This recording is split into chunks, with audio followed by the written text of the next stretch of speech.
শবে বরাতের মতো এত বড় সওয়াবের কাম, তারপরে মিলাদের মতো এত বড় সওয়াবের কাম, এগুলো আমরা কেন করব না?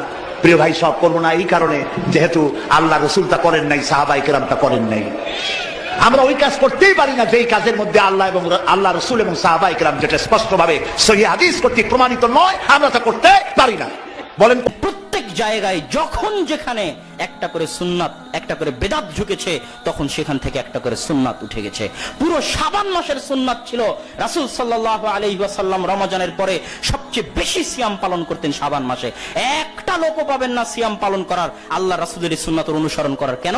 এই শাবান মাসে একটা বেদাত ঢুকে গেছে, তার নাম শবে বরাত। সবাই অপেক্ষায় আছে এই শবে বরাতের দিনে ইবাদত করবে, গান করবে, বক্তা নিয়ে আসবে, আলোচনা করবে, খাওয়া দাওয়া করবে, হালুয়া রুটি করবে। এই শবে বরাতের এক বেদাতের কারণে রাসূল সাল্লাল্লাহু আলাইহি ওয়াসাল্লামের এক মহান সুন্নাত হারিয়ে গেছে। আমাকে এবং আপনাকে সেই সুন্নাত উজ্জীবিত করতে হবে, পুনরায় সেই সুন্নাত নিয়ে আসতে হবে।